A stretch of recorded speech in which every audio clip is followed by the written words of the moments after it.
The Director of the Council of State Governments Justice Center. It is my pleasure and my privilege to welcome you to this briefing, which is being co-sponsored by our very good friends at the Correctional Leaders Association. Before we jump into our panel and other remarks, I just wanted to thank all of you for taking time out of your busy schedules. It is a busy time on the Hill to be here. And I wanted to especially thank Senator Booker's staff for securing this room for us. So just a quick word about the Council of State Governments Justice Center. The Council of State Governments is a membership organization. So all 50 states and all 3 branches of government are our members. And the Justice Center is a team of over 150 staff who are based in over 30 states. And we provide research expertise and policy guidance to states and localities that are looking to develop strategies to improve public safety and strengthen their communities. A focus on improving outcomes for people who've had contact with the criminal and juvenile justice systems has been part of our work since our very earliest days.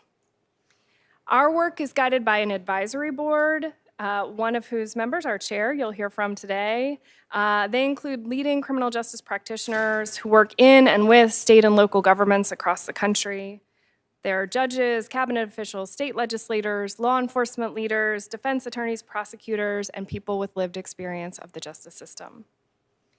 So it is so great to be here to celebrate the 15th anniversary of the Second Chance Act with all of you. And it is such a pleasure to be able to say that maybe not even an hour ago, the Second Chance Reauthorization Bill was introduced in the House of Representatives. Yes, we're very excited. No bill number yet, it's that new, but we did see it introduced today, and we were thrilled to see it. As I think everyone in the room knows, the Second Chance Act was passed in 2008 by President George W. Bush and reauthorized by President Trump in 2018 as a part of the landmark First Step Act. With President Trump and now President Biden designating April as Second Chance Month, this is a really special and great time to discuss how the Second Chance Act has supported work to improve reentry outcomes in communities all across this country. So I am, again, so thrilled that we have wonderful champions in the House and Senate supporting Second Chance reauthorization. On the House side, special thanks to Reps. Miller, Davis, Moore, Jackson Lee, Westerman, Scott, Armstrong, Nadler, Turner, and LaHood. A great list of champions for Second Chance Act reauthorization. And to kick us off with our discussion today, it is such a pleasure and a privilege to be able to introduce Congressman Bobby Scott, representative of Virginia's 3rd Congressional District and a true champion for reform of our nation's criminal justice system.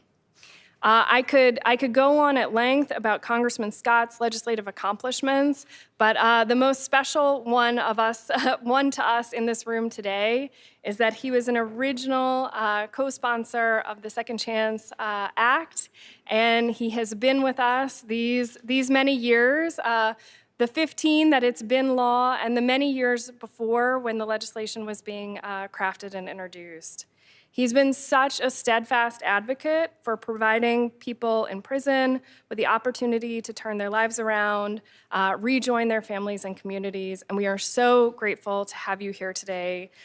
Please join me in giving a very, very warm welcome to a true Second Chance Act champion, Congressman Bobby Scott.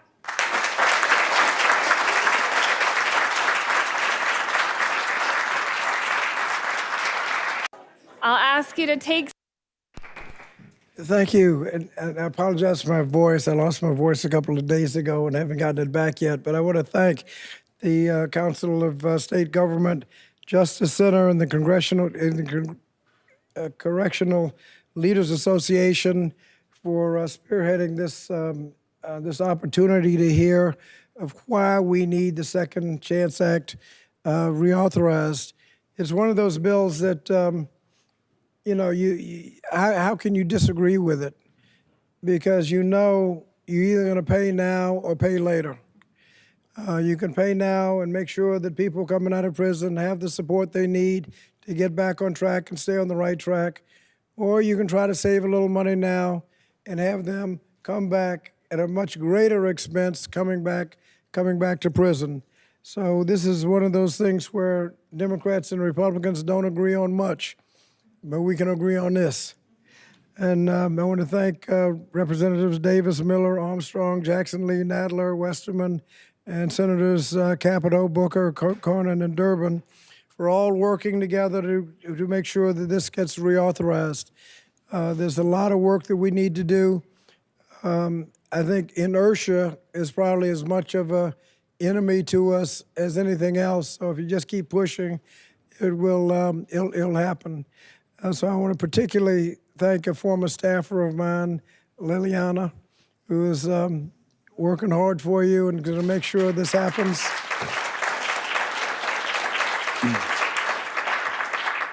And I look forward to the comments of our panelists. Thank you so much.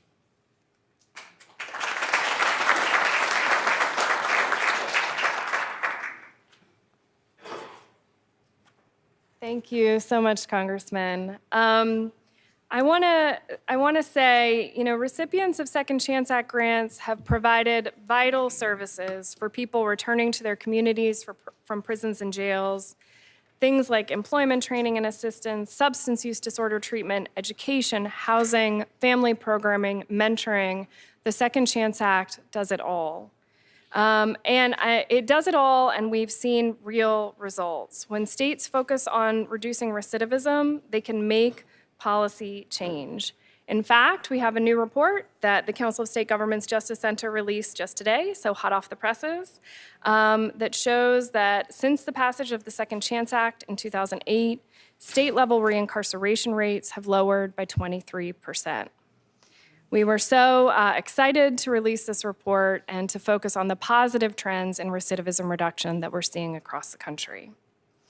I also want to say the Second Chance Act also funds the recently launched Reentry 2030 initiative, which is a collaboration between the CSG Justice Center and the Bureau of Justice Assistance.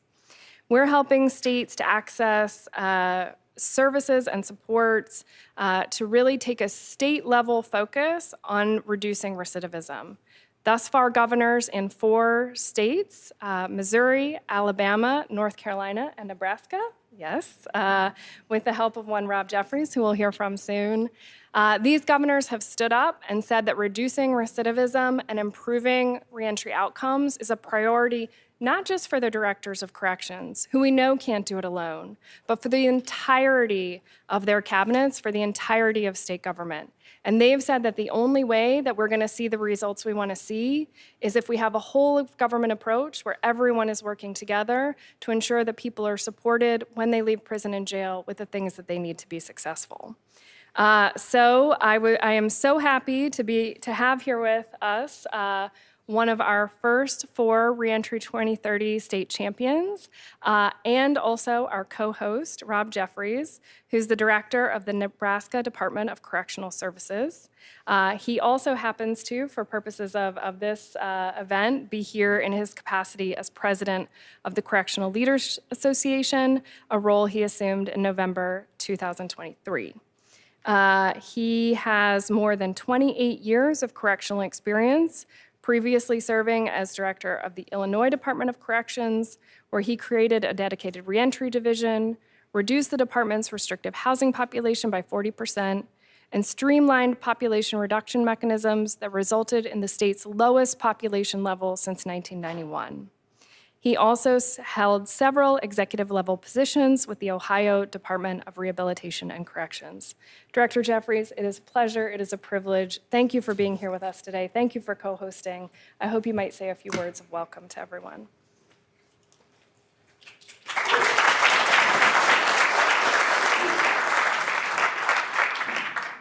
Well, I'll promise to be brief, or maybe not. So first and foremost, I want to thank everyone for being here as well. So this is pretty awesome right here. I mean, when we got leaders in the room, advocates in the room, champions in the room, talking about Second Chance Act, right? what better place to be than here right on the floor right now where we're having this little convenement of discussion. So special thanks to Senator Booker for his sponsoring this briefing and acknowledging the importance of this Second Chance Act and celebrating Second Chance Month. We at CLA, we think of Second Chance Act, we're reminding of what our mission is. You know, think about what we are set to accomplish. We are set to accomplish rehabilitation, to restore people, to reintegrate people back into the community. Challenge accepted. We at CLA, we need Second Chance Act.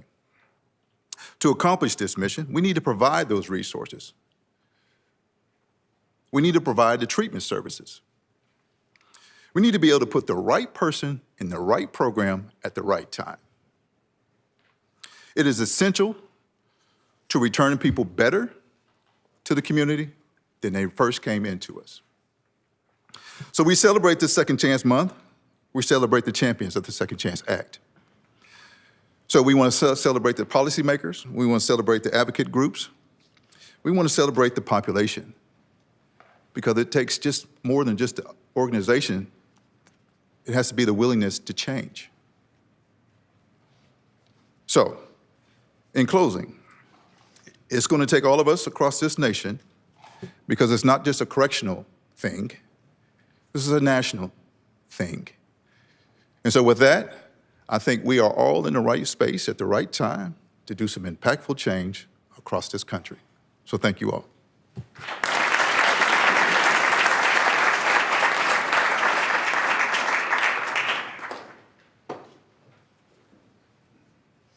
All right, well, I strategically spaced out my thank yous because there were so many thank yous in my welcome that I thought it might benefit us all to break them up a bit. But there are a few more thank yous to do before we turn to this amazing panel.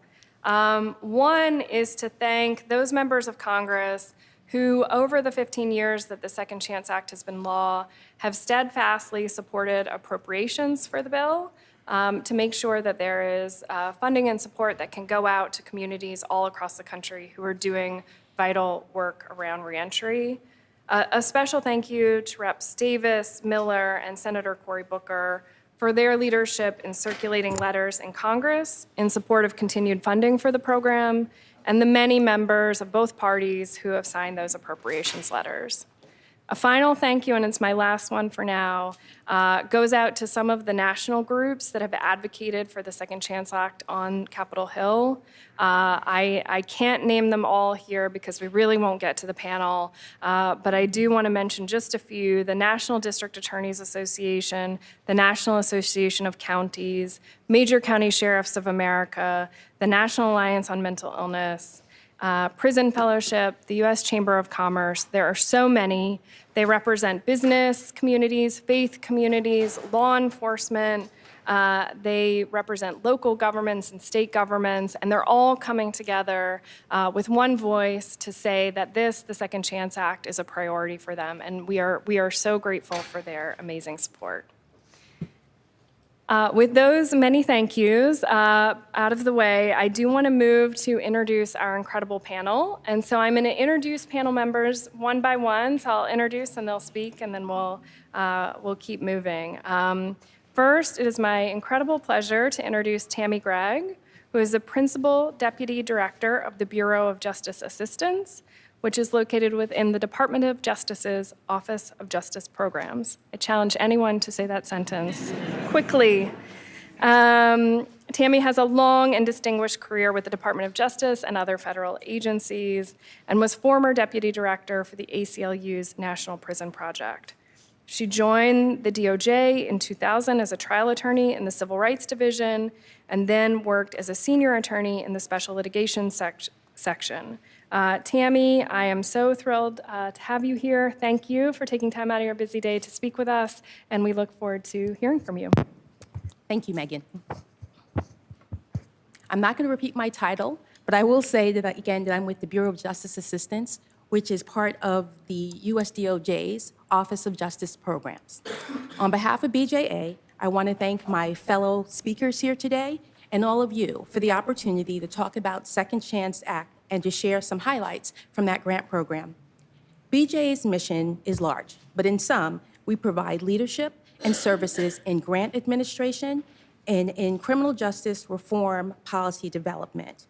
We work with communities, governments, and nonprofit organizations to restore security in communities, reduce crime, recidivism, unnecessary confinement, and promote a safe and fair criminal justice system.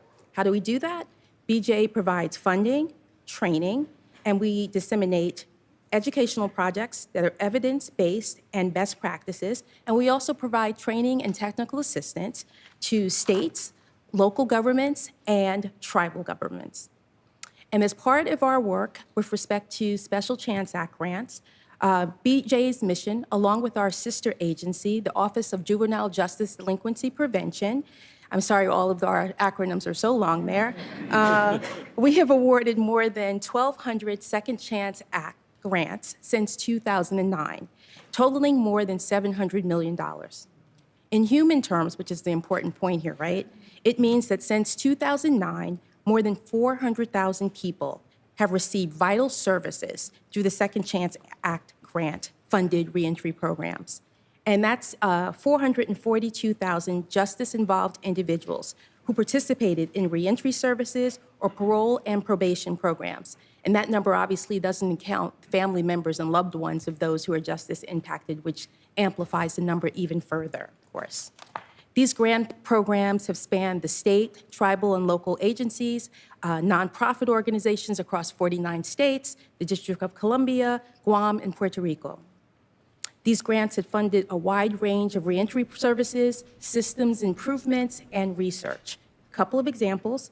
There is the Improvement Reentry Education and Employment Opportunities Program, the Improving Substance Use Disorder Treatment and Recovery Outcome Programs, and there is the Addressing the Needs of Incarcerated Parents with Minor Children program, all of which are designed to ensure that people who are returning to their communities from prisons and jails have quality services available to support their successful reintegration.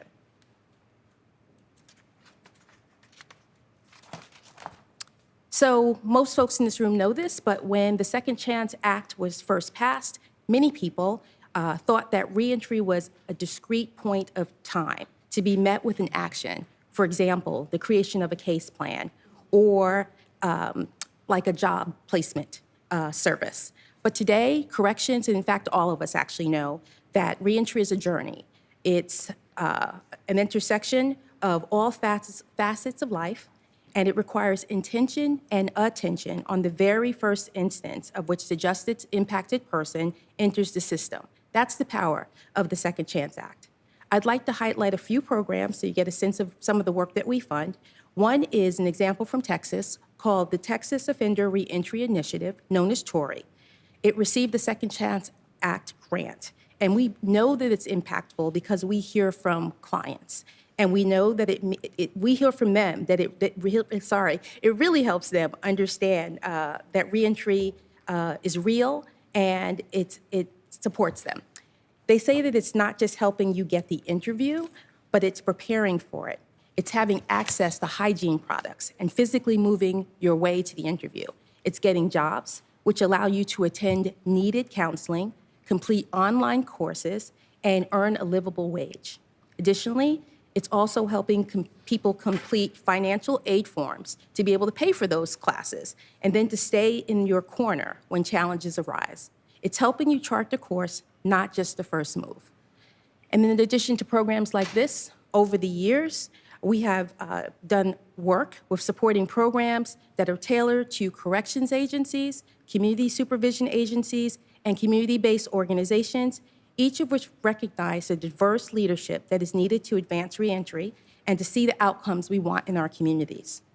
Additionally, we've managed to tailor existing programs and create new ones that respond to the changing needs of the field and pressing needs. Last year, for example, we established the Community-Based Reentry Incubator Program because we heard from nonprofit and faith-based organizations who provide critical reentry services that they face significant barriers to accessing and managing federal grants. In response, we offered a new approach. we funded 2 well-established nonprofit organizations to administer smaller subgrants to these younger organizations. Those subgrants, are easier for the nonprofit and faith-based organizations to manage, including providing coaching to improve organizational, programmatic, and financial management while they meet the needs of people returning home from incarceration. And this year, we developed a new grant program for state, local, and tribes governments to improve reentry and housing. As many folks know in this room, housing is top of mind for people working in and navigating their own reentry. Communities need more and better housing options that acknowledge the interrelated needs of people in reentry, including access to wraparound services and policies and practices to facilitate successful tenancy. With SEA funds, we are providing direct response to demands from the field by supporting demonstration projects that expand or try new approaches to safe and secure housing. Looking around for a time check. Thank you.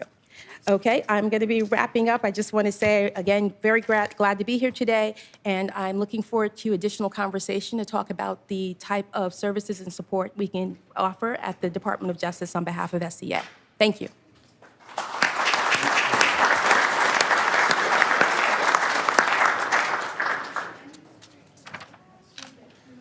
Thank you so much, Tammy. It was great to hear from you. And I see that we have a very special person who has just walked into the room, Representative Carol Miller from West Virginia. I'm going to introduce you briefly, Rep. Miller, and then we'd love to bring you up to speak if that's okay. There's so much to say about Congresswoman Carol Miller. Prior to her election to Congress in 2018, Congresswoman Miller served with distinction in the West Virginia House of Delegates for over a decade. And one of her notable achievements in her time in the West Virginia House was her steadfast advocacy for justice reinvestment legislation. Through her efforts, this critical legislation was enacted in 2013, paving the way for significant investments in treatment programs for West Virginians under criminal justice supervision. But today, above all of her other achievements, above all else she's done for the field, I'm being buzzed, is her efforts alongside Congressman Davis to reauthorize and continue funding for the Second Chance Act.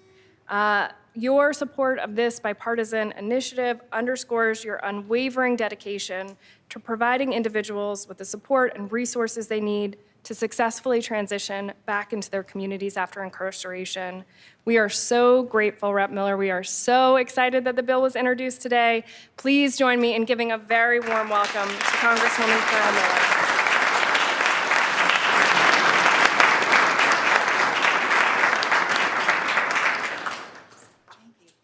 Dang, she just told half my speech.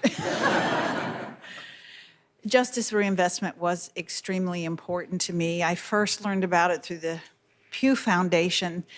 And, you know, West Virginia is a very special state, but we certainly have struggled with addiction issues, which then lead to other issues and bad choices, et cetera. So I know I'm supposed to tell you that my name is Carol Miller, and I represent the 1st District in West Virginia, which is the southern half. For any of you who have ever been there, all those glorious mountains, there's an expression in places like Mullins and Logan, West Virginia, that means this. And unless you live there, you don't know it means that the sun only shines between 10 and 2. It's that rural. But we are here to celebrate Second Chance Month and all the wonderful work that has occurred before to help individuals to come back and re-enter into their communities. And I'm excited to be able to introduce it alongside, I gotta read all these names, Rep. Danny Davis, and an at-large bipartisan group of our colleagues, which include Representatives Mike Turner, Darren LaHood, Bobby Scott, Barry Moore, Sheila Jackson-Lee, Bruce Westerman, Kelly Armstrong, and Jerry Nadler. And also, I would be remiss if I didn't mention our 2 senators, or 3, 4, Booker, Capito, Cornyn, and Durbin, because they're working on that right now. I thought it might drop today, but it's imminent that it's going to happen. And it will allow for the continuation of such vital programs. And it's the programs that are just so important to people who will be going through re-entry. You know, desperate people do desperate things, and they can really mess up. I won't say screw up, but that's what happens. And you know, you can be in the line at the grocery store, you can be sitting in a pew in church, and you don't know that that person sitting beside you or standing in front of you is struggling with addiction. It is so prevalent. I don't think there is a family on earth that doesn't have someone that is struggling with some type of addiction. And so anything we can do to help our fellow mankind come back and become productive citizens is so very, very important to me and to everyone in this room. And I'm glad you're here. It shows such support for what we're trying to do. I've seen the benefits of the Second Chance Act in West Virginia because we have received 9 grants of over $5 million, which, I mean, we have 1.7 million people in our state. So that kind of tells you what we're dealing with. And it has changed so many lives in West Virginia. So I'm just really thrilled that there's a new program called Turnaround, which has reduced recidivism by 9% in the last year. When communities provide these services, it makes such a difference. Housing, career training, childcare, mental health treatment, all of those things are a piece in this huge puzzle. And it's no secret, as I said, that West Virginia hasn't had its struggle. You know, sometimes bad policy does bad things to your state, and we saw such a downturn in our population. When I first moved to West Virginia, there were 5 congressmen. We're down to 2. And when we had the war on coal and the various things that have occurred, our best export became people who wanted to work or our educated kids. And we've, you know, when you're hopeless, a lot of times you turn to drugs.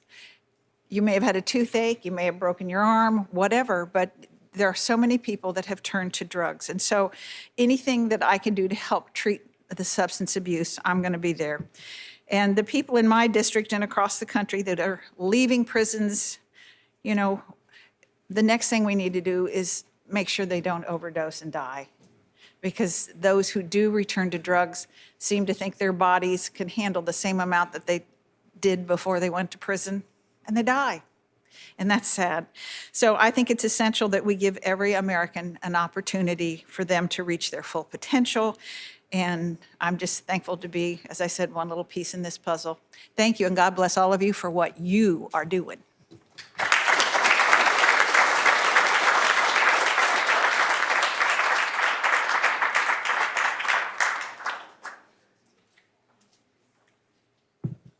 Thank you again so much, Representative Miller, for being here with us today. We really appreciate it. We know there's a lot going on the Hill today, and we appreciate all the members who made time to stop by. We will resume our panel, and we get to hear from Javier Reyes, the founder and CEO of Challenge to Change, a nonprofit organization in Illinois that offers comprehensive pre-release and reentry planning and resources needed for successful transitions back into communities.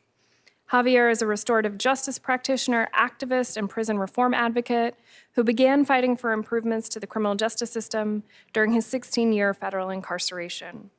He works with officials and county prosecutors in Kane County, Illinois, to assist with alternative programs that divert citizens of color away from incarceration. Javier, thank you so much for being here. We're grateful that you joined us.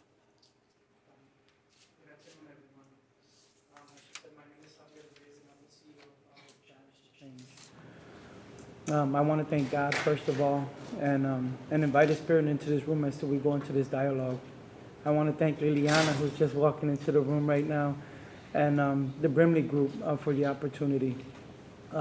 Given the limited time, I would like to focus on 3 key areas on the Second Chance Act. First is the reducing recidivism rates.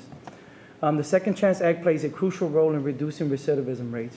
Data from the Bureau of Justice Statistics show that within 5 years of release, about 76.6% of released men and women are rearrested. However, programs supported by the Second Chance Act have shown promising results in lowering these rates. For instance, a study conducted by the Urban Institute found that states with comprehensive reentry programs experienced a 12% reduction in recidivism. My second point is the economic benefits of the Second Chance Act. Providing individuals with a second chance also yields economic benefits for society. The Council of Economic Advisors estimates that the annual cost of recidivism in terms of lost economic output and increased taxpayer burden is around $80 billion. On the contrary, investing in reentry programs has shown positive returns. For example, a study by the Rand Corporation found that every dollar invested in correctional education programs resulted in a savings of $5 during the first 3 years of post-release. And my third, and it's in no order because this is really important to me, is promoting public safety. Contrary to common misconceptions, the Second Chance Act does not compromise public safety. Instead, it enhances it. Research from the National Institute of Justice indicates that men and women who participate in educational programs while incarcerated are 43% less likely to return to prison. Similarly, employment-focused reentry programs have been associated with a 22%, which is now 23%, reduction in recidivism rates by equipping individuals with skills and support they need to reintegrate into society. The Act contributes to safer communities. The statistics I just mentioned are probably not new to everyone in this room. Let me add a little bit of color of what this really looks like. You are seeing in front of you a person who spent almost 23 years in prison in a system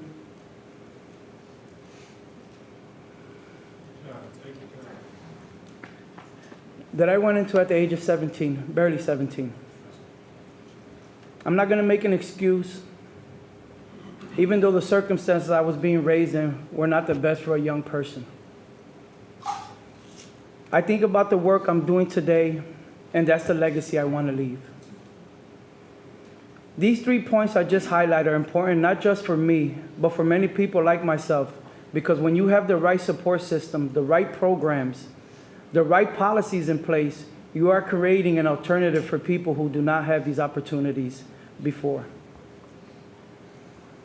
If not for second chances, I would not be here today running an organization that is not only led by justice-involved individuals, but serves the same population with real-life success stories.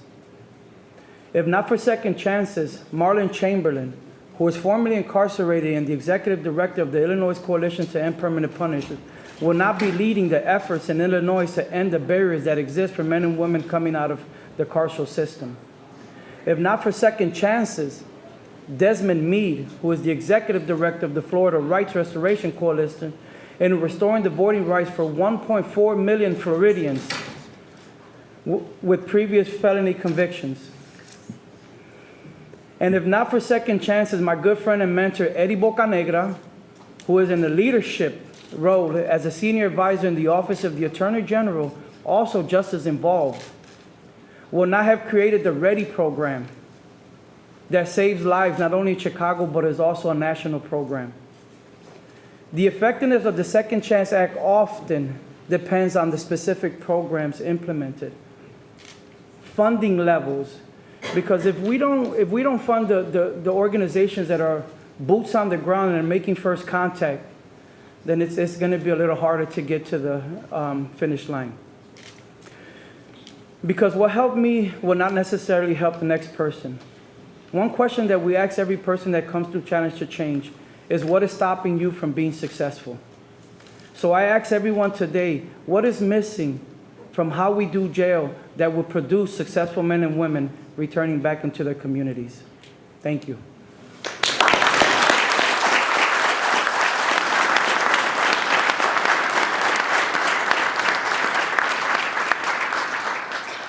Thank you so much, Javier, for your words, for sharing your story, and for all of the amazing work you're doing. It's an inspiration. It is now my very distinct pleasure to introduce Congressman Danny Davis, a visionary leader and tireless advocate for criminal justice reform. Congressman Davis has represented Illinois' 7th District since being elected to Congress in 1996. and he has long been at the forefront of efforts to provide individuals with the opportunity for redemption and a chance to rebuild their lives. Congressman Davis's profound commitment to justice and compassion was evident in his role as author and driving force behind the groundbreaking Second Chance Act. Just to really underscore that, we would not be here today, we would not have a 15-year anniversary to celebrate were it not for the vision and for the leadership that Congressman Davis showed. This landmark legislation marked the beginning of a new era in criminal justice by providing vital support and resources to individuals seeking to reintegrate into society after incarceration. And Congressman Davis is not a short-term friend. When he sticks with something, he sticks. And his unwavering dedication to the Second Chance Act is once again evident as he takes the lead in introducing today the Second Chance Act Reauthorization Bill of 2024. So yes, thank you. So please join me.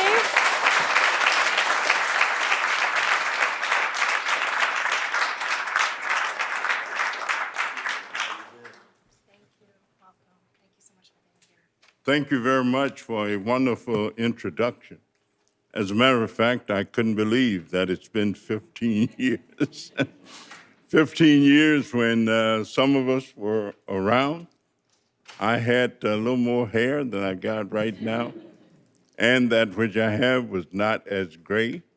But let me tell you, I am so thankful to the Council of Governments for the tremendous leadership and role that you have played in facilitating not only the creation, organization, and development of Second Chance, but for the implementation and the ongoing work and the tremendous advancements that we have seen. Sometimes when I see people and I listen to testimonies, I have to pinch myself and say, is this really real? Is this really what it is and what it has done? As a matter of fact, I keep the photograph when the bill was signed, where I was standing next to President Biden, and we were standing behind President Bush as he signed the bill. And then we took the Second Chance banner and we've flown it all across the country, all over America, reminding people of what life can be for even those who may have come on a different track. I also want to commend all of you for being here as a part of this celebration. Second Chance has become more than just a program. And yeah, there are some great programs all over America, programs that do all kind of different things and have experienced a tremendous level of success. But I think what I heard the testimony in terms of if individuals get some help, in all likelihood, and especially if they get themselves a decent job, the level of recidivism goes down, down, down, based upon the effectiveness of the program. If the program is a good one, many of those individuals never, ever again during their lifetimes have any difficulty with non-compliance with societal expectations, meaning that they never break the law, they never get arrested, they never get convicted. They just become productive citizens, doing what they need to do. And so it's more than a program, it's a concept, it's an idea. All kind of governmental units, not-for-profits. In the city of Chicago, where I live, our city government has a Second Chance program. Our transportation system has a Second Chance program. Many of the companies and organizations and businesses, second chances, second chances. And so I'm delighted to be here with all of you. Thank everybody that is indeed participating, and know that America is the country of second chances for all people. Thank you so much. It's a pleasure to be here.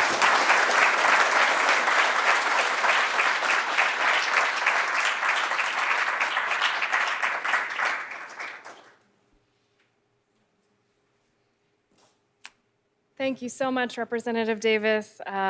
Thank you for your words. So thus far, we have heard from our colleagues at the Bureau of Justice Assistance who've told us about the amazing work that the Second Chance Act is funding all across the country. We've heard personal testimony about the impact that it can have in individual lives when we support meaningful second chances. And it's now my pleasure to introduce Cam Ward, who's the director of the Alabama Bureau of Pardons and Paroles. From 2011 to 2020, Director Ward actually served in the Alabama State Senate, where he chaired the Senate Judiciary Committee for 9 years. He also previously served 2 terms in the Alabama House of Representatives. Special to me personally and to my organization, Director Ward is the current chair of our advisory board for the Council of State Governments Justice Center, and he's going to share a perspective from a corrections leader about the impact of the Second Chance Act on the work that he does. Thank you, Cam. Thank you. And let me say, first of all, I think you heard today already from the 2 congressmen who came in, this is not a red state, blue state issue. Reentry is bipartisan. And it's the one issue left, thankfully, in our country where we have a little bit of bipartisanship. And I will say, as a state that was second to join Reentry 2030, and you guys in Missouri beat us, I'm sorry, but Rob, we beat you in Nebraska. So, you know, it's all a competition. But I'm proud of that being from Alabama, because let's face it, it's Alabama, you know, it's the reddest of red states. But the reentry efforts, because of the Second Chance Act and the money we've been able to utilize, we've had 16 grants, $8 million. And the first thing we started with was what's called a day reporting center. And I've always said this, we all get caught up in policy and numbers and spreadsheets. It's about people. This is all about people and reentry. 95% of everyone in prison today will eventually come out. They will. And my question is, if that's my neighbor, what do I want my neighbor to look like? I want them to be safe, tax-paying, productive citizens. We all want that. That's across party lines.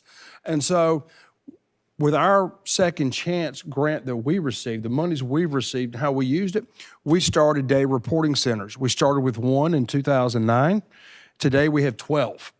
And what those centers do are we identify people who are coming out of prison, coming out of correctional system, and do you have a high risk of reoffending? How do we reduce recidivism? And there's 3 things, 3-legged stool: mental health treatment, substance abuse treatment, and job opportunities. We base that into our day reporting systems, 12 centers all across our state. And what we've noticed is our state has a 29% recidivism rate. If you go through and successfully graduate from one of these DRCs, the recidivism rate was 4%. It's not a rocket scientist to say, maybe that's the model we need to take. Maybe that's the route we want to go on. That's the citizen we want. It's working. We want to expand that. We want to make it better. But at the end of the day, it's going to require the political will, both on the state and federal level, to say, yeah, this is the way forward. It's not soft on crime. We're not advocating a parole policy that lets people out early. We're advocating for a sentencing guidelines change. Those are debates that are healthy, and we should all have them because there are good arguments on both sides. But at the end of the day, reentry requires a commitment to invest in individuals, invest in those people. When we started Reentry 2030, I mean, my one goal was, I said, let's think outside the box. If we're at 29% by the end of this decade, I want Alabama to cut that recidivism rate in half. And the way to do it is partnering with groups like BJA, other state institutions, and making sure whether it be mental health, VA, making sure we're getting the services that are there to ensure someone does not go back to the correctional system. And that's a goal. That's a public safety 101 goal. I tell everyone, they ask me, they said, well, is that soft on crime? I said, how can it be that someone who's out of prison, they want to get back on their feet, but we have to do something to help them do that? That's not soft on crime. That's smart on crime. It's smart on making sure public public safety comes first. I'm going to give you two real-world examples because all of us in here talk policy. We're all 30,000 feet all the time. We get into spreadsheets and numbers. Re-entry is about people, real people. And I will tell you, we've had people that came out of my programs where we did job training in welding. Women, the number one job that women return to out of corrections in Alabama today used to be cosmetology, Commissioner Dunn. It's now today CDLs, commercial driver's license. I would have never guessed in a million years, but it's popular. And hey, if it works, it works. But you have people completing drug treatment, mental health treatment. They get a job in welding. We now have 15 private sector employers who've joined our effort because of BGA's original grant. 15 private sector employers have joined us, including Alabama Power, our largest employer in the state. I'm going there Thursday for a new job training center. They're hiring people straight coming out of parole, starting off at jobs. We had one that started at $75,000 a year the other day. That person doesn't go back to prison.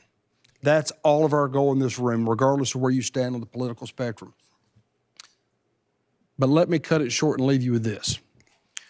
I was on the job for 3.5 months. This story inspired me. I've been here 3.5 years now.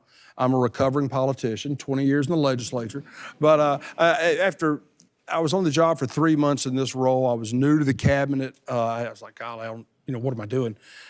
Pull up to a gas pump at night, coming home from work. Guy pulls up on the other side and he says, sir, he's got a little kid in the car. It's an old car, got a bunch of stuff in the back. He goes, sir, I sure could use your help. And my first stigma was this person coming up to me at a gas pump. Oh gosh, they want cash.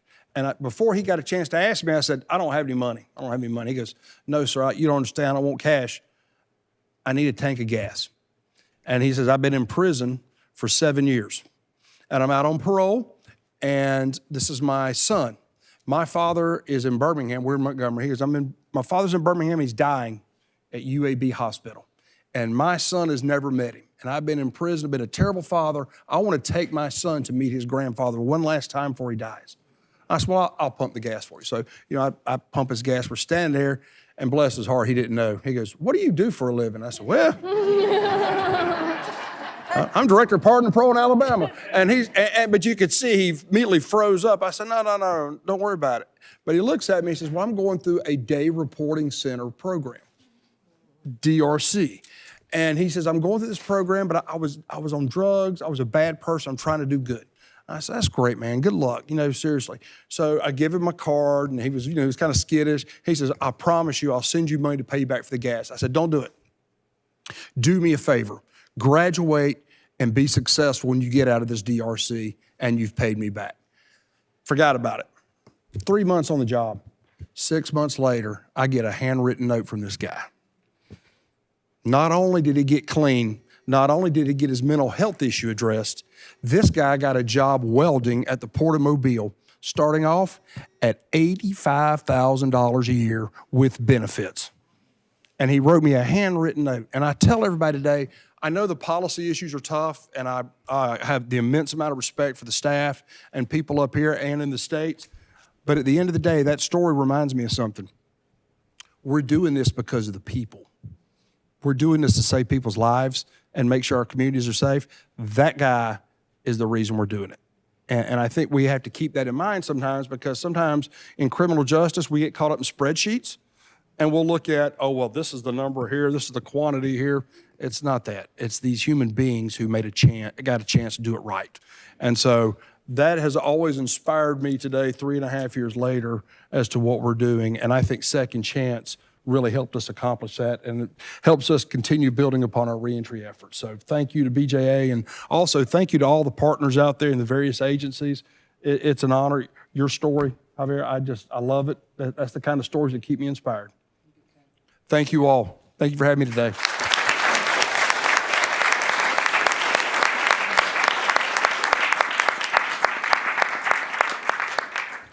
Thank you so much, Director Ward, for all that you shared. It is now my pleasure to introduce another one of our panelists, Prince Alvarado, who is a peer support specialist at the Center for Family Services in New Jersey. Prince is committed to making a positive impact in his community through his work. He's an upcoming May 2024, congratulations in advance, graduate of Rutgers University Camden.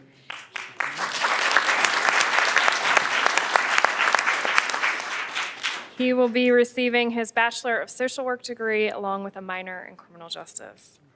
As a peer recovery specialist, Prince leverages his education, lived experience, and empathetic nature to provide crucial support and guidance to individuals who are navigating the challenges of reentry into society after incarceration. Thank you so much for being here. Thank you. Good afternoon, everyone. I want to thank Senator Cory Booker. I appreciate you. I want to thank Sharon Bean, Center for Family Services, Camden County Correctional Facility, Rutgers University, and everybody else here. At first, I had a formal speech. Anna Black asked me, what are your talking points? I froze. And then after listening to all these panelists, and how you did a great job. Second Chance looks like us.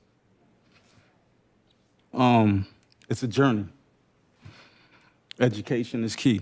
I started my journey 2010, America's Most Wanted, right? That's not who I am or who I was, and I didn't own that. And if it wasn't for Second Chance for education, I don't know where I would be. So I say, taking that journey and knowing that I needed help, it wasn't substance use, it was just help. I'm not sure if it was mental health, it was just help. Education helped, understanding humanities helped. Understanding redemption helped me. I can't speak for everyone else. But I do know there's other individuals just like me who went through the same process and education helped them. And I also want you to know that Second Chance isn't just for that one individual. There's a reverberation. And that reverberation looks like myself getting out of prison and working for Center for Family Services and supporting individuals who need the same help. I'm sorry, I'm emotional. But I was in a halfway house in Camden, and I would walk 3 miles every day back to the halfway house coming from school. And I would ask myself, how could I help these people? I didn't know several months later that I'd be working for Center for Family Services and helping that very same population. A lot of my participants, a lot of them suffer substance use disorder. In fact, I have to have substance use disorder issues in order to become part of the program, which comes through Camden County Correctional Facility. And they ask me, how can you help me? And I tell them, I never had substance use disorder. However, I'm still in recovery. And we just talk. And I help them receive the things they need, whether that's connecting with family, whether that's clothes, food, communication, conversation, it reverberates. Second Chance reverberates. I had one participant who, he refused to go to treatment. I can't force you to go to treatment. I can only suggest it. He tried to convince me to call his brother and tell his brother that he needed to go to a hotel. When I called his brother picked up, and his brother was a prominent figure. And he's like, can you tell my brother I need a hotel room? I didn't tell his brother he needed a hotel room. I told his brother he needs to go to treatment. His brother said, he's offering you treatment? Why didn't you tell me that? I was gonna give you the hotel room, but you need to go to treatment. And the guy looked at me and he's like, no. And I'm like, this is shaky ground, right? You know, self-determination is everything, but you need treatment, brother. And after I hung up the phone with his brother, we agreed that he was gonna go to treatment. And he said, can I do one thing? I said, what is that? He said, can I go and get myself a pack of cigarettes? I'll be right back. I looked, wait a minute, I gotta get you in this cab, in this taxi. And he's like, I promise I'll be right back. And I looked him in his eyes, and I looked at the rest of my peers, and I said, all right, cool. Make sure you be back at 1:30 because the Uber will be here to pick you up. And I walked him outside, and he started crying on my shoulders. And he said, thanks, because I know I needed to go to treatment, but I didn't want to. He left, and he came back at 1:30. He was there. He got in that Uber, he thanked me. I started crying because I'm a humanitarian. That's all. That's Second Chance. That's what second chance looks like when it reverberates. And there's a whole staff of peers that work with myself who do have or who had substance use disorders or issues, who have been in the trenches, and they work relentlessly every day to help individuals. Sometimes they're failed by the participants they're trying to help because those same participants, substance use disorder is a disease. It's not a choice, as a lot of people think. This is what I've come to learn, right? Because I'm still studying. I'm a scholar, by the way. And so I'm studying my peers, and I'm studying the participants, and I'm studying the interactions, and I'm learning from them. That's second chance, because had those peers who've been through the trenches, who were in poverty, who were, I'm sorry, I ran out of time. That's not me. But those peers who were once homeless now can help the individuals who are homeless and suffering from substance use disorder. That's reverberation of second chance. So thank you. Thank you all.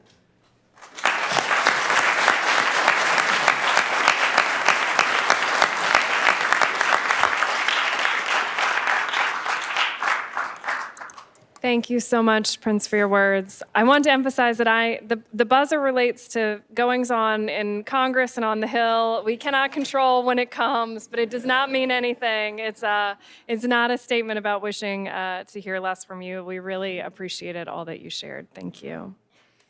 Last, but very much not least, among our panelists, we have Sharon Bean, who's the Camden County Jail Population Manager for the Department of Corrections and the Project Administrator of the Peer Support Reentry Program in Camden County, New Jersey. Prior to joining Camden County, Sharon worked for the New Jersey Juvenile Justice Commission as a research and reform specialist, implementing the Juvenile Detention Alternatives Initiative, resulting in a decrease in the incarceration of more than 6,000 children. Sharon has her master's in public administration and bachelor's degree in criminal justice from Rutgers University, Camden. Thank you so much for being here. Good afternoon. Thank you. Prince, I don't know how I'm going to follow that. Prince is, I think, the best way to sort of to represent and to share the impact and the work that the Second Chance Act has had. I'm also an emotional person, so I'll try not to cry. But I do want to talk just a little bit about how we got here and how we started our journey with reentry in 2016, which brought us to being able to have the program in place that I know has forever changed my personal and professional trajectory. So it's a privilege to be here to talk about that. I've been afforded in my role the honor of overseeing the development and implementation of our county's reentry strategy and initiatives. Our reentry work began in 2016 with our very first Second Chance Act. I will be honest that prior to that, I never uttered the word reentry. In all of my work, working to reduce the incarceration of kids in the state of New Jersey and in Camden County, and in my first year of jail population reduction manager, we didn't even talk about reentry. So it's sort of this surreal moment for it to be 8 years later, and we're sitting here talking about this impact that we've had in our community. So why did it become a focus? Why was this important? It wasn't just a focus, it was a priority. It was a mandate, a personal mandate for myself and our county leadership. In 2016, there were 2,258 human beings incarcerated in our facility on any given day. There were 12,000 people coming into our facility annually and just as many coming home. And I think, Cam, you had mentioned the 95% of the individuals who are leaving our facility and they're coming right back home to our communities. Everybody has sort of this misconception that they're leaving our jail and they're going to state prison or somehow they're going to another state. They aren't. They're coming right back home to Camden County. And we thought it was important that we take interest in what's happening when they leave our facility. And with our successful jail population reductions well underway, it has nothing to do with me in that job, the Second Chance Grant was an opportunity that allowed us to be innovative, to be creative, and to rethink our jail as we previously knew it to be operating, and to commit to helping not only the trajectory of what I've already said has impacted me, but the lives of the thousands of men and women who've been incarcerated. This was an opportunity that I'm internally grateful that we didn't let pass us by. At the Department of Corrections, our philosophy is we should absolutely care about what happens when someone is released from jail. It benefits not one single person to not ask if and how we can assist to help further the goal of those returning home to our communities. It behooves all of us to try to do what we can to create effective connections and warm handoffs to our community partners and providers to increase the likelihood that those released from jail will lead safe, productive, and meaningful lives. In 2016, the Second Chance Act launched our reentry efforts and continue to support our goals today. Over these last 8 years, we have learned a lot about our jail, about reentry, and about those that are justice involved and justice impacted. We have implemented myriad policy and practice changes, established a reentry committee comprised of 50+ system and community partners. Proud to say that since 2017, that group still meets. And also comprised with our treatment providers to ensure all voices are included and reflected in our work. But the most important lesson learned that the folks who were not included in the work or around the table were they themselves who were justice involved and justice impacted. The most important voice to hear, and yet it was often silent because we hadn't really been inclusive. We didn't make room at the table for our most important stakeholder, the men and women directly impacted by incarceration. We were fortunate this all changed with the development of a credible messenger network named fondly as the Camden County New Entry Opportunity Specialist. It is a network of formerly incarcerated individuals that serve as community liaisons and credible messengers that assist returning citizens with navigating challenges and barriers experienced when one returns home, and facilitates a connection to resources and services throughout the county. And most notably, our NOS network works in tandem with our partners to reduce the stigma of incarceration and reentry through community outreach and education. In 2020, after receiving our second Chance Grant Act, our county was able to build upon this network to embed formerly justice-involved individuals in the design of a peer-led, peer-driven support program that Prince has just so eloquently described. I mean, if we had more time, we could talk forever about it. But this program brings unique perspectives and expertise derived from our team with lived experience. The peers are critical to reshaping our reentry policy and practices and ensuring that the services that we are developing meet the needs of our community. The mantra of not only our NOS network, but is at the root and the foundation of this program is that speak with, not for. And that's really what we try to live by with this program. I cannot overstate the importance of the program in the Second Chance Act. Regardless of whether someone has been incarcerated for 1 day or 20 years, the uphill battle one faces when it comes to obtaining employment, secure, stable housing, accessing benefits and healthcare, and a myriad of other challenges not to be minimized or discounted. Our experience as a Second Chance grantee has afforded us this opportunity and even greater responsibility to examine our policies, rules, and restrictions in place that make it not only difficult, but sometimes impossible for people to come home and to not only be productive members of society, but to thrive and live their lives. We've had and continue to have honest and genuine conversations about how each of us, our agencies, can work to reduce and hopefully altogether eliminate these very barriers that our systems, our agencies, put in place. I would be remiss if I didn't mention the impact our reentry efforts has had on our jail staff and corrections team. When we first started with reentry, it wasn't uncommon to get the remarks here and there as, oh, you're all tree huggers. You just want to help everybody. You just want to open up the doors. It's a waste of time. It's a waste of resources. Fast forward to 2024, and we have our own corrections officers reaching out to our reentry team on the regular and saying, so-and-so is going home and we're concerned. We don't know if they're going to be okay. That wasn't happening in 2016. They care about what's going on. They care about what is happening to individuals when they leave the jail. And it's this philosophical shift, the changing of hearts and minds, that the Second Chance Act is responsible for in our jail and responsible for in our communities. And that you can't quite capture through data and through evaluations, but I think it's important to share. And I just want to conclude with acknowledging Camden County's leadership, our county commissioners, administration and warden for their support in reshaping what incarceration and reentry looks like, and give a heartfelt thank you to Senator Cory Booker. I couldn't have planned it myself. Without his steadfast support and leadership of not only the Second Chance Act, but of returning citizens, Camden County would be in a much different place right now. We wouldn't have established a reentry team and unit. We certainly wouldn't be working towards a reentry release center, and we would not be facilitating helping thousands of individuals get connected to treatment every day leaving our facility. Thank you very much.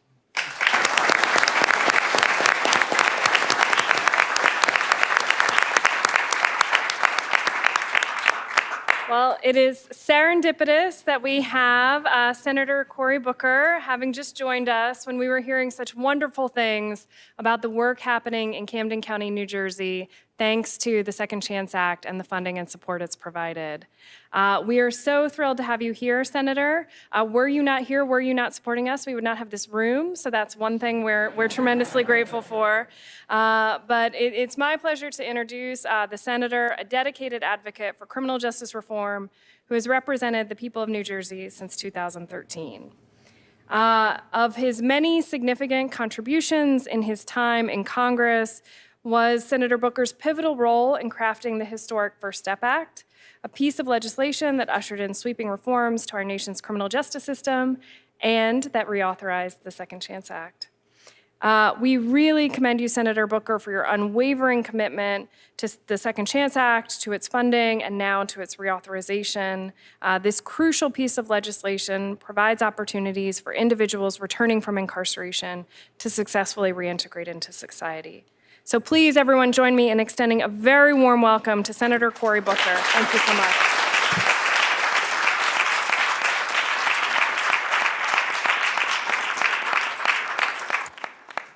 I'm here and I'm thinking this is going to be a friendly crowd, and then Sharon, you take a swipe at tree huggers. What's wrong with tree huggers?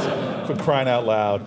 But it's great to see this extraordinary panel. Sharon, thank you for that testimony. Prince, I love you. I love all of your music. I grew up listening to you. I mean, you were really one of my favorite artists of all time. It's just great to see you here as well. I would die for you. Look, in all seriousness, this is really one of my favorite spaces to be in, and this room is full of folk that I should be giving not only deference to the comments that are being made by folks on the panels, but the folks that are here, but really just a hearty appreciation. I don't care which way you come at politics in America, this is an issue everyone should support, and it's really one of the reasons why I'm excited that we have a bipartisan senatorial group of senators that support it, bipartisan folks in the House of Representatives. If you are a Christian evangelical, if you are pro-police, if you are a public safety advocate, if you are a person that believes in fiscal responsibility, I don't care what your angle is, this is an act that you should be fully behind because it achieves those goals across the board. It makes our communities safer. It makes families stronger. It lowers taxpayer expenditures. It supports public safety. It supports law enforcement. Every outcome that we are looking for as a community, this is what it's all about. But I think it's most importantly about our shared collective American values, ideals of redemption, ideals of having a second chance, that human beings can be repaired and that they can be agents of repair in our communities despite what happened. I believe that this is a room full of people that really are about breaking cycles of recidivism, about showing that we are a nation that can heal and help and make ourselves more strong. Instead of damning and condemning people, about believing that people should be thrown away with the keys, we know that we can create a culture that really is about making our nation one that invests in second chance programs. Look, the data to me is so compelling. 600,000 people we know return to their communities from prison each year. This is not counting the many that leave local prisons and local jails. I see it in the city of Newark where I live. This bipartisan effort that was actually signed by President Bush back in 2008 when I had a beautiful afro.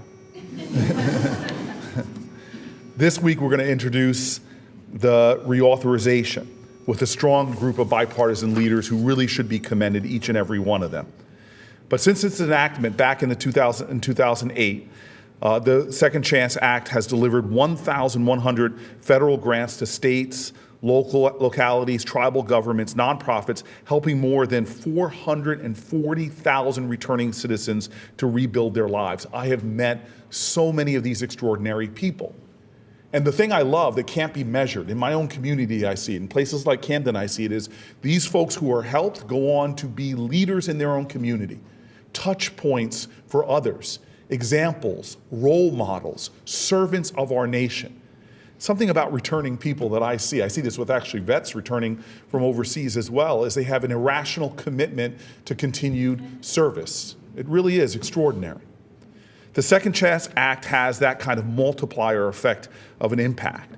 And it has been helping in very practical ways too that we all know is an urgency in today's America. Issues like housing and childcare, career training, substance use disorders, mental health, help, treatment, and more. These are lifesavers.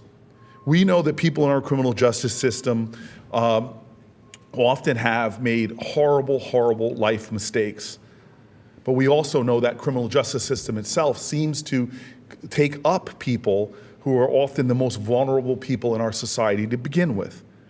Often we see being poured into our prisons and jails folks who are poor, mentally ill, disproportionately people who have survived sexual trauma or who struggle with substance abuse disorders. These are people that we should not be looking down upon. These are people we should be reaching our hands to help to lift up. These are folks who have, for a variety of reasons, been broken by society but are not beyond healing, are not beyond redemption. And so in New Jersey, the examples, I love that they're here. We feel very Jersey strong. We're very Jersey proud. And I want you to know that the New Jersey Administrative Office of Courts has a Second Chance Act grant to focus more resources on individuals assessed as high risk in 3 counties. It is an extraordinary program. They found program participants were less likely to violate their parole conditions or be rearrested. They also spent fewer days in jail, and they've led to savings for their counties. This is one example of what I know is going on all over this country. It's an example to know that people do fall down, but they can get up. This is an example of knowing that people have horrible setbacks in life, but we can help to get them set straight again. It's an understanding of the weakness and fragility of humanity, but that apart we're weak often. Individuals we're weak and fragile, but when we come together as a community in common mission and common cause, that's where strength is made manifest. I'm going to end going off script with just a story that I love that happened to me a few weeks ago, because I meet folks all the time and I enjoy interacting with people. But there are some days when we finish down here in Washington where I am just tired and just like emotionally and physically exhausted, and I sort of fall onto an Amtrak train and I take it up. And I choose to sit in the quiet car because it's harder for people to have conversations with me. I'm a very extroverted person. I love talking to folks. I love folks who meet me, give me hugs, but it's Mother's Day coming up, and sometimes when people see me, I'm a politician, their reaction is on Mother's Day, think about sending me a Mother's Day card, because sometimes when they see me, they say, "You mother." And so I am sitting in this seat, and the conductor comes by and takes my ticket, and then sees the name, looks up, and he knows that I know that he knows that I know that he knows that he knows who I am. And he just sort of gives me a nod and leaves me alone, trying to disappear. And a black guy wear hoodies sometimes, and people don't know it, realize immediately who I am. And he walks away, and then he comes back, and he slips me a piece of paper, and it was a quote on it that this room will get. And it was one of these quotes. I don't know why he wrote it on a piece of paper and gave it to me, but I needed it at that point, because it just made me feel a sense of connection to a common mission and a common cause that we all know how important it is. Anyway, he leaves, and then about an hour later on the trip up north, he comes back and he gets on a knee. He's not proposing to me, but he gets down on a knee, and I said, "Thank you," and that's why he got down. He goes, "Can I tell you my story?" Every one of us here has got private hurts that we don't share. Every one of us here is struggling. Every one of us here has something going on in our family that we don't wear on our sleeve, but it's something that might be stressing us out. Some of us here lost sleep last night worrying about someone in our lives. We all carry a lot. And this guy opened up his heart to me on a speeding Amtrak train and told me about his private shame. He said, look, I gave you this quote because I want you to know I was illiterate. I was in special needs classes as a kid, and they just kept passing me on, and I graduated. I can't even read. And I'm embarrassed by it, but I find ways to work around this. I find ways to work around this so nobody knows my shame that I can't read. I find a job that employs me, and I found creative ways not to let my employer know I couldn't read. I'm providing for people now. I'm an adult man at 35 years old, and they find me out. Many of us have imposter syndrome, and this was his moment that he was found out and exposed and not given any kind of empathy or sympathy. He was just summarily fired on the spot. And he said now he's in financial chaos and ruin. He's got obligations and people depending upon him. And at that low moment, at that nadir of his life, he found the grit and the determination, sleepless nights, to go online, find a way to learn how to read. And he said it was like crawling out of a pit. And finally, in the light of day, he found out that he could read. He taught himself to read. And he said that the end of the story is he applied to Amtrak and he got a job. Now he is a conductor of a train and so proud. And he said, but I spend my days and my nights looking for other people who have fallen into the cracks because I know what it's like to be down there. And I work really hard to try to lift folk up. And so the quote that he gave me that I leave you with right now, that you all in this room get it, folks on this panel understand it. I think it's what it means to be an American, because none of us are here without dark chapters of our stories. None of us are here without people in our families who were in those cracks and crevices. And this is what the quote was, and I leave it to you. It goes, many people are able to beat the odds, but not enough of the people go about trying to change them. We know what the odds are for people who often come out of prison. We know what the recidivism rates are. But this room, thank you for being dedicated to changing the odds so that more Americans can have a level playing field and a shot at their American dream. Thank you.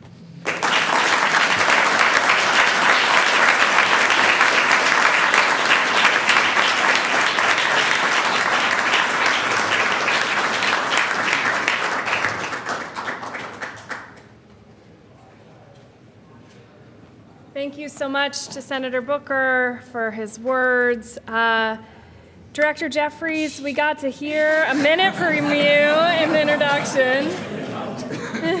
Don't even call me. I'm done. All right? We can move on, right? No moving on, no moving on. Director Jeffries has done amazing things in Nebraska, including recently becoming the fourth state in the nation to launch the Reentry 2030 initiative in February of this year. We want to hear from you. We want to hear your thoughts. We do, Director Jeffries, we do. Tell us what's on your mind from all that we've heard today about the amazing work being done around the country around reentry and second chances. What he said, right? What he said.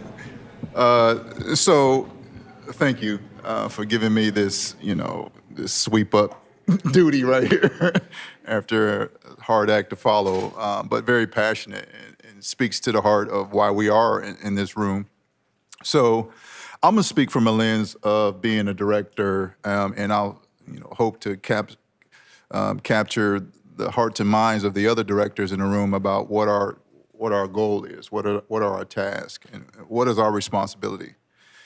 And so this Second Chance Act, it's for us, we can't do corrections alone to achieve the outcome that we hope to achieve. So I want to speak on the notion of collaboration, because essentially that's what we have to do to make sure that we are providing the best outcome for those folks who are returning back to society.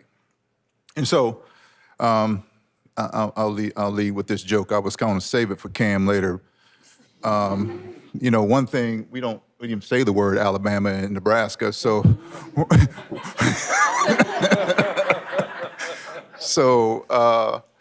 but the work in which I'm going to speak on encapsulates the whole Reentry 2030 when we start talking about collaboration. I mean, it starts at the top, right?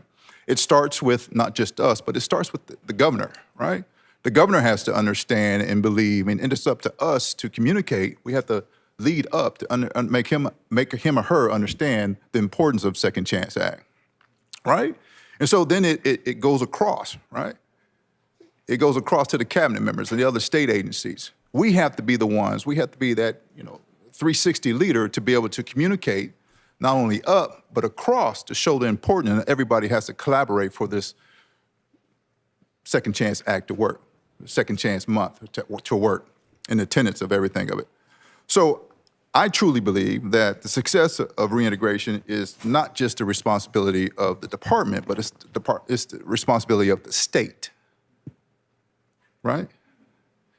And so as directors, we are stewards to ensure that everybody is well-informed about what is needed. That's leading up and leading across. And so, just for example, keep some of the engagement that must happen is we have to engage with the Department of Human Services, right? We have to make sure that the mental health and the behavioral health services are readily available, and they have a role in ensuring that these people returning back to the community is engaged. True? Then we have the role of the motor vehicle, Department of Motor Vehicle, right? How much do, we can talk about state IDs all day, but we have to make sure that the department heads of the Department of Motor Vehicle understand that not only should you not suspend them because of their fines, right? Or not only should you hold their license until they get back out, but you have a role to come in and ensure that they have the ID before they get out. They're reintegrated back in society. They have to understand, and that's our role.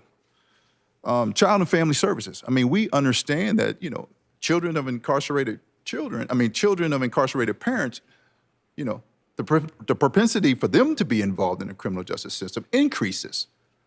So it's up for us to have, form their relationship, to start that case planning before the individual is released back out into the community, to make sure that that programming is being met so it doesn't have this lag time, because we all know there's about 6 or 7 months of lag time before they can get re-engaged with their loved ones because they have programming expectation.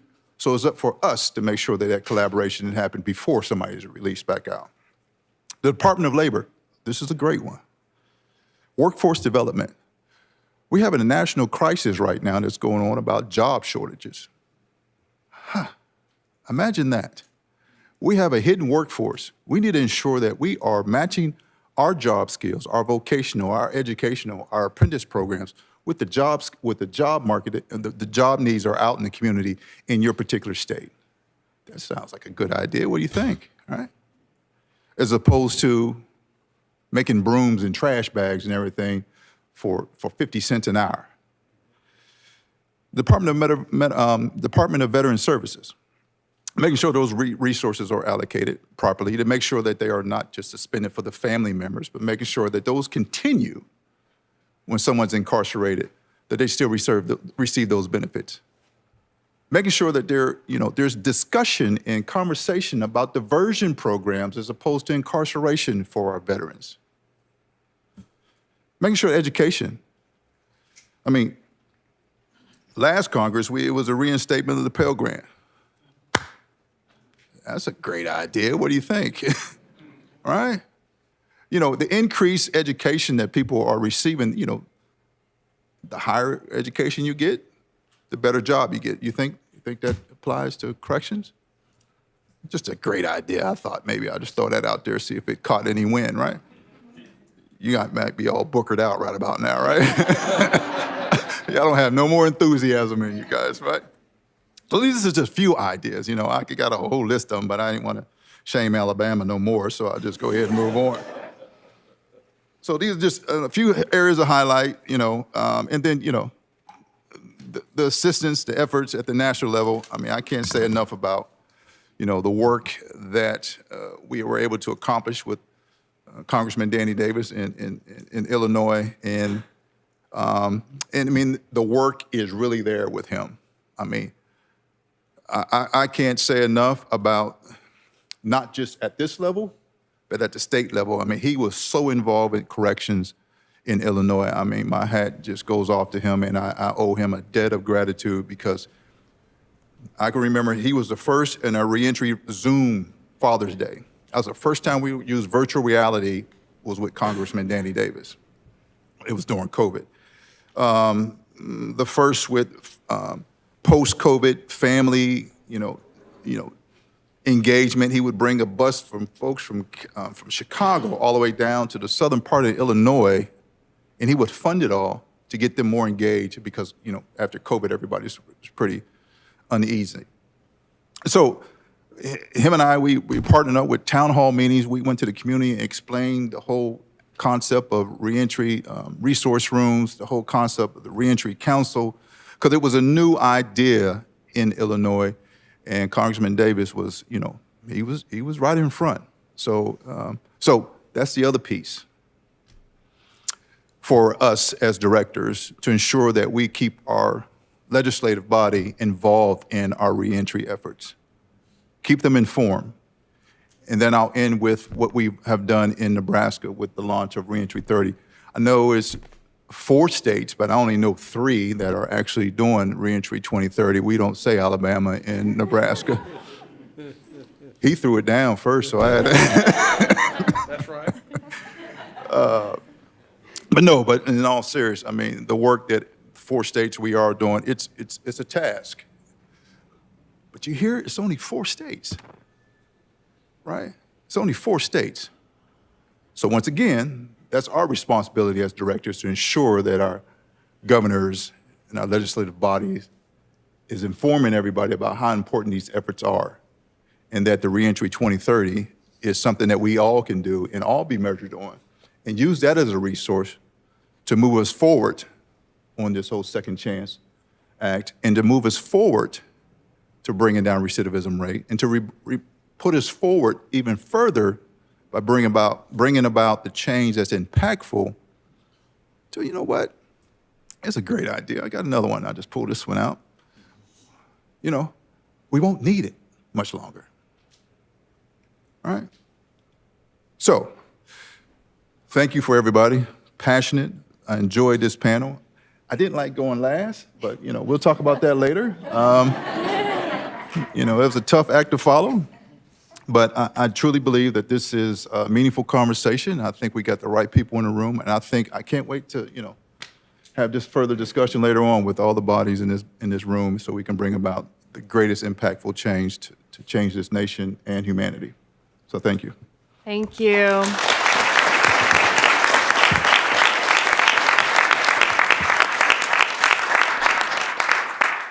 So, Director Jeffries, to correct the record, you are not last. We have Representative Sheila Jackson-Lee on her way down. So you are the last member of our panel to speak, but we do have one more speaker coming to join us before we close. I would love to ask if there are folks in the audience who have a question for our panel. We have the ability to have 1 or 2. I have a whole list, so if you don't have them, I'm ready to jump in. But any questions for our panel from our audience? Yes, could you say your name, please? My name's Ken Tauke. I just have a question on recidivism and what constitutes that. I did a recidivism study for Army Corrections Command just recently, and we were trying to define going back to our own facilities, going to other facilities. So in recidivism, for you, when you do the studies, is it you're recidivist if you come back, you left Ohio, you came back to Ohio? Or are you taking a national view and seeing if they recidivated, if they went back to any other facility nationally? And I was just trying to make sure, as I did my study, that I was kind of using the same model that was being done by the Bureau. I was going to speak for my friends here because I love reading BJA statistics. I think the problem is if you try to get a precise number on recidivism, you'll turn yourself and you'll be a pretzel. There's no correct analysis. I think the 2 things are important. I think most states go after 3 years, within 3 years after being released, you're reincarcerated. Okay. Oh, no, just reincarcerated, period, or at least most states look at it that way. But I think don't get too bogged down in finding a precise formula, because I think if you look at BJA statistics, one thing I do like what they do is it shows trend lines. So that if we're all following the same numbers and say New Jersey's spikes a little, but ours go down, we say, oh, maybe something's right or something's wrong. I think you look at trend lines and don't get too caught up in the methodology, because people will give you every methodology in the world. But I think BJA does a great job in providing at least a number that we can all rely on. That's correct. Let me just make one correction because my colleagues will kill me. The Bureau of Justice Statistics is our sister agency that captures statistics and data. And if I didn't say that, they would hurt me. And so I want to make that clear. Corrected me, that's right, you did good. But your answer is right on target. I can give you the name of the reports just to send you in the right direction. But certainly we capture national data, and the trend lines, as you say, do speak to across the nation what recidivism looks like. And that's a great question, and it's very thoughtful. Thanks. We do have folks standing at the doorway with copies of this report. So if you want copies of our latest data on recidivism statistics from across the country, they have it available for you. I would note that in this report, states do define recidivism in different ways. And so we offer the report not for purposes of state-to-state comparisons, because I think that's not the way it should be used, but as Director Ward said, to understand the trend line in that state using that state's methodology of calculating recidivism. For those of you who are more interested in the methodology, you'll start on page 7 and you'll get those methodological notes. Other questions from the audience? Yes, in the back. Okay, I have no mic, but I can project. I'm Sonia. I work at Emilio, a nonprofit organization. And I have a question for the panel. What sorts of frameworks come to mind when you think of statistics or examples of people flourishing and succeeding when they get re-entered? Because we focus very much on recidivism, which is almost like what percentage of people are failing? What percentage of people have we failed? So how can we kind of reframe it and look at successes out in the world? For us locally in Camden County, we have a lot of conversations about defining success in other ways outside of just simply, and not that it's not important, but whether or not somebody's been reincarcerated or whether or not somebody's been rearrested. But even going to the next level, if somebody is reincarcerated, what are the reasons? Does it necessarily equate to committing a new offense? Is it a violation? But we've, particularly over the last 4 years with this new grant, and rethinking, having peers leading the work and having the conversation of what constitutes success. It's like, how many folks are we identifying true goals? How many of those individuals are we actually connecting? So it's less about the reincarceration, rearrest, because we anticipate that individuals might take a couple steps back. And so judging them and reflecting them in the data on that step back doesn't do any of us any good. So instead, focusing in on, okay, if we have 20 individuals that say housing and we've connected 19 to housing, that's a success. If we have 20 individuals who say, my goal is to connect with my family and my community, and they connect with their family and community, that's a success. So it's looking at the components of the program and examining if you're expecting it to get a reduction in reincarceration and rearrest, why is that? What is the work that you're doing? And that's your success. You don't just all of a sudden achieve a reduction in recidivism. Somebody's doing some work to get you there. And that's your core of success, at least for us in Camden County. Thank you so much. I gave some fake news up here at the podium. It turns out Sheila Jackson Lee is not able to join us after all. It has been a minute-by-minute day with folks on the Hill, just with so much going on. So I'm going to wrap us up. I want to thank all the members of Congress who took time out of their very, very busy schedules to join us and share remarks. We are so grateful for them. Thank you so much to our panelists, our incredible panelists, for being here today, for sharing your insights, for sharing all the amazing things that have happened with the support of the Second Chance Act. You all are doing incredible work, and we are so grateful for you. Thank you to all of you who attended, who joined us today. Thank you for your support of the Second Chance Act. We are excited to get it reauthorized this year. Tell your friends, tell your family, tell your members of Congress. It is a great piece of legislation doing incredible things in our communities, and we are very, very excited to see it reauthorized again. Thank you so much, and have a great rest of your day.